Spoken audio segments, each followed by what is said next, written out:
स्वस्तानि व्रतकथा। हरि ओम।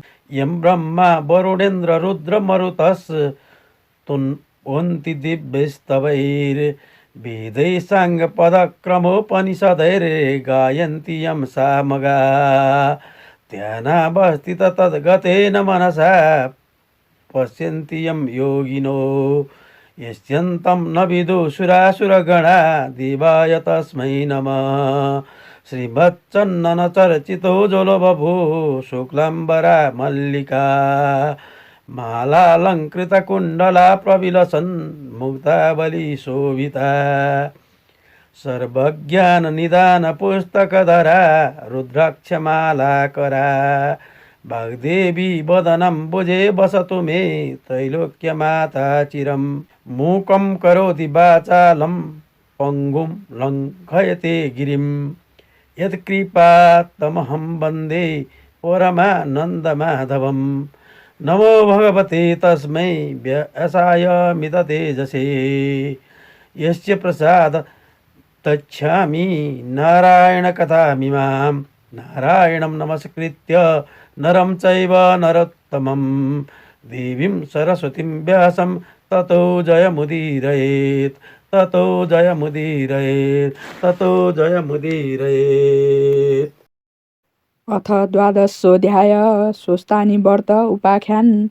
कुमारजी आज्ञा गर्नुहुन्छ, हे अगस्त्य मुनि। त्यसपछि हिमालय पर्वतले आफ्नी पत्नी मेनका गर्भिणी भएको थाहा पाई अत्यन्त हर्षपूर्वक आफ्नो मर्यादाअनुसार उचित कर्म गरिदिए। 10 महिना पुरा भएपछि मेनकाको गर्भबाट हिमालयकी कन्या जन्मिन्।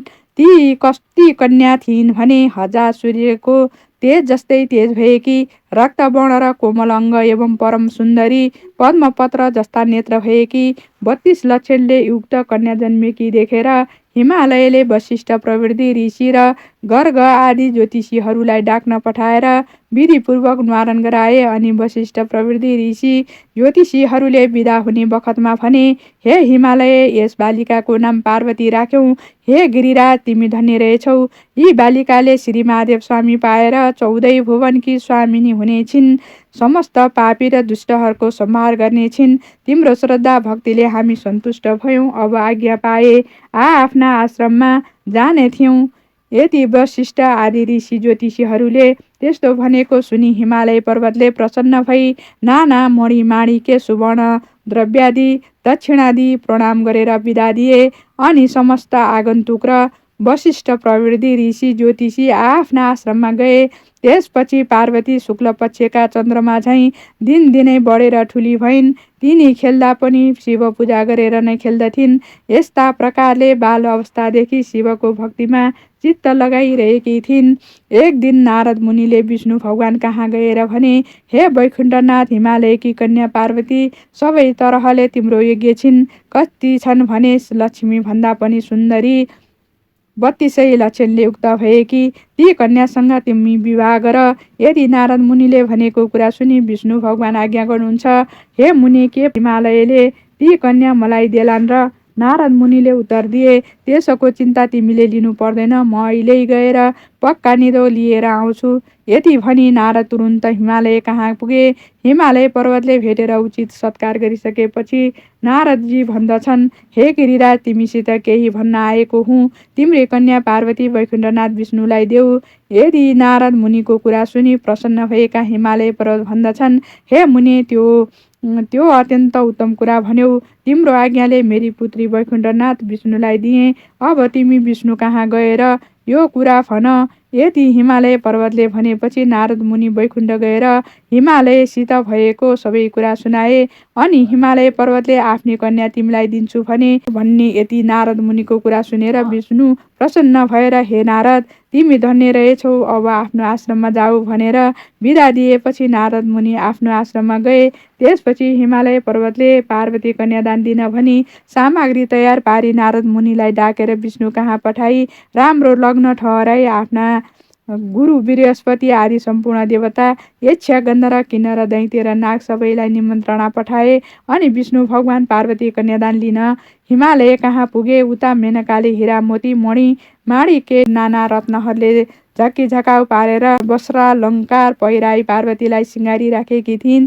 त्यो देखेर जया, विजया, अनिता, अपराजिता आदि सखीहरूले पार्वतीलाई भने, हे सखी, आज तिम्रो विवाह हुन्छ, विष्णुलाई कन्यादान दिन्छन्। यति सखीहरूले भनेको सुनि पार्वतीको मनमा शङ्का उत्पन्न भयो। मैले बाल अवस्थादेखि नै श्री महादेव स्वामी पाऊँ भनेर धाइरहेकी छु। अझ पनि महादेवलाई नदिएर अरू कसैलाई दिए भने म आत्महत्या गरेर मर्नेछु। तिनको कुरा सुनेर सखीहरूले भने, हे पार्वती, त्यसो हो भने तिमी यहाँ नबस, हामी कसैले पनि नदेख्ने स्थानमा लुकाएर आउँछौँ। लौ हिँड। यति सखीहरूले भनेको सुनि, हे सखी हो, जसो गर्ने हो गर, म केही जान्दिनँ भनिन्। त्यसपछि सखीहरूले नदी तटको वनमा लगेर पार्वतीलाई कसैले नदेख्ने एकान्त ठाउँमा लुकाएर आए। त्यसपछि हिमालय पर्वतले आफ्ना गुरु बृहस्पतिलाई यज्ञमा बसाली सारा विधि गरिसकेर कन्यादान दिन पार्वतीलाई लिन पठाए। तर घरमा देखेनन् र यताउता सबै खोज्न लगाए, कहीँ पनि पाउन सकेनन्। र हिमालय पर्वतले अत्यन्त व्याकुल भई गुरु बृहस्पति कहाँ गएर पार्वती कहीँ पनि छैनन्। अब के कसो गरौँ भने यति हिमालय पर्वतले भनेको सुनि गुरु बृहस्पतिले यस लग्नमा भएन भनी विष्णुलाई बिन्ती गरे अनि आएको निम्तालु जति सबै फर्केर आफ्ना आश्रममा जाँदा भए। उता सखीहरूले पार्वतीलाई वनमा लुकाएर आएपछि पार्वतीले नदी तटबाट गएर बालुवा ल्याई त्यसको पार्थिव शिवलिङ्ग बनाई श्री महादेवको आराधना गर्न लागिन्। उसै बेला दुई दैत्य प्रघोष र दमघोष आएर पार्वतीको सौन्दर्यमा लोभिएर अनेक प्रकारका नराम्रा चेष्टा देखाउन लागे। तिनको चेष्टा देखेर पार्वतीलाई रिस उठ्यो र उनले हेर्न साथ दुवै भस्म भए अनि पार्वतीले बनाएको शिवलिङ्गबाट स्वयं महादेव प्रकट भई आफ्नो ज्योति स्वरूपको दर्शन दिनुभयो र हे पार्वती, तिमीले मेरो किन आराधना गरेकी भन्नुभयो। पार्वतीले बिन्ती गरिन्, हे जगदीश्वर, मैले बालक कालदेखि नै श्री महादेव स्वामी पाऊँ भनेर हजुरलाई धाइरहेकी छु। मेरा पिता हिमालय पर्वतले विष्णुलाई कन्यादान दिन लाग्दा भागेर यहाँ लुक्न आएकी हुँ। मदेखि प्रसन्न भई रक्षा गर, हे प्रभु, मेरो इच्छा पूर्ण गराऊ। पार्वतीको यस्तो प्रार्थना सुनेर महादेव आज्ञा गर्नुहुन्छ, हे पार्वती, तिम्रा माता पिताले कन्यादान नदी मैले तिमीलाई मेरी भन्न मिलेन। अब विष्णु आएर तिमीलाई जस्तो उपदेश दिन्छन् उसै माफिक गरे इच्छा पूर्ण हुनेछ।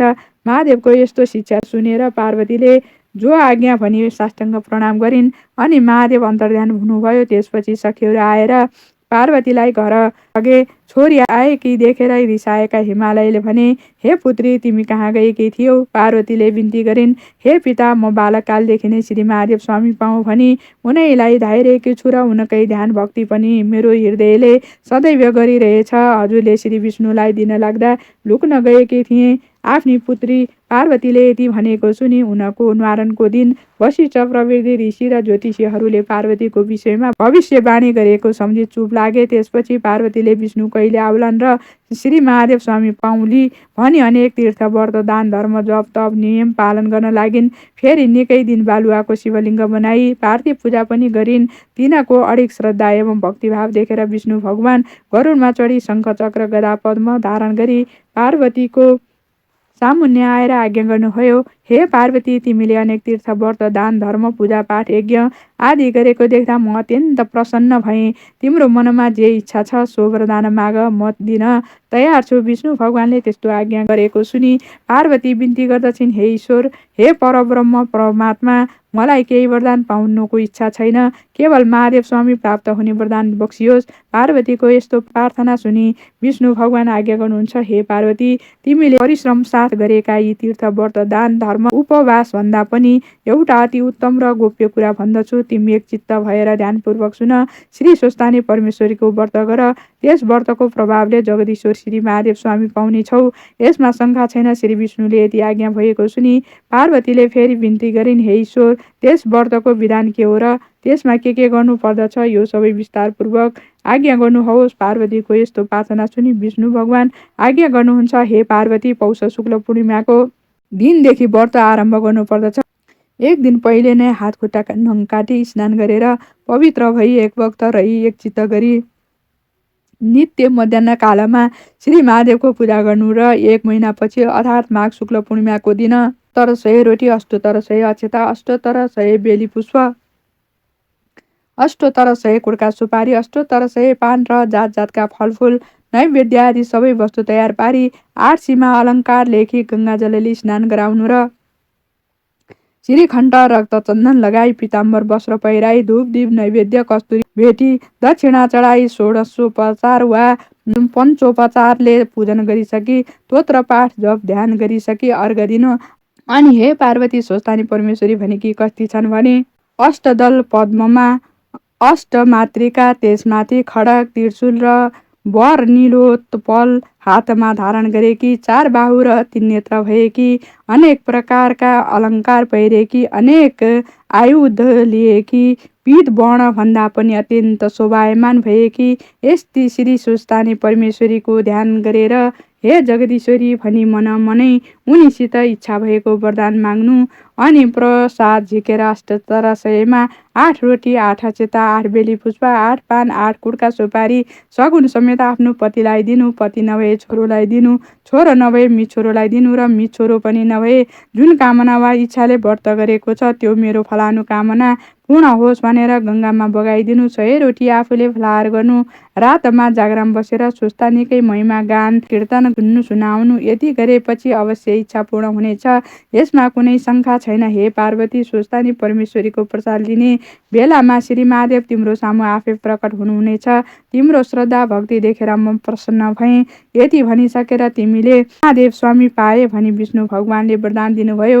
हे अगस्त्य मुनि नारायण विष्णुले यति आज्ञा भएपछि पार्वतीले मनमा सन्तोष र आनन्द मान्दै श्रद्धासहित विष्णुको पनि पूजा र प्रणाम गरिन्। तिनीहरूले पूजा गरिसकेपछि विष्णु भगवान विदा भएर गरुडमा चढी त्यहाँबाट अन्तर्ध्यान भई वैकुण्ठ धाममा जाँदा भए। इति श्री स्कन्द पुराणे केदारखण्डे माघ माध्मे कुमार अगस्त्य संवादे श्री स्वस्थानी परमेश्वर्या व्रत कथायां श्री विष्णु स्वस्थानी व्रतोपदेश वर्णनम नाम 12अध्याय।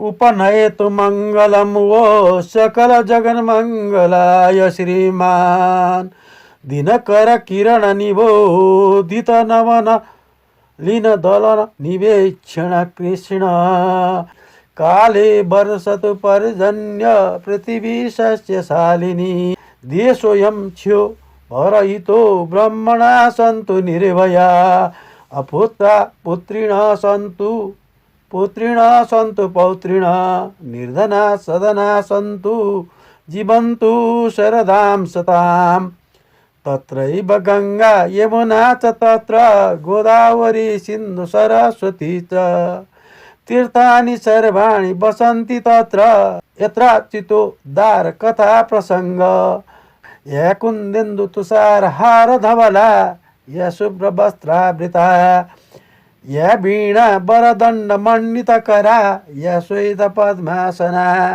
या ब्रह्माच्युत शङ्कर प्रभृतिभिर्देवै सदा वन्दिता सामं पातु सरस्वती भगवती निशेषजाड्यापहा कायेन वाचा मनसिन्द्रिर्वा बुद्ध्यात्मना वा प्रकृति स्वभावात् करोमि यद्यत् सकलं परस्मै नारायणेति समर्पये तत् श्री स्वस्थानी देवार्पणमस्तु।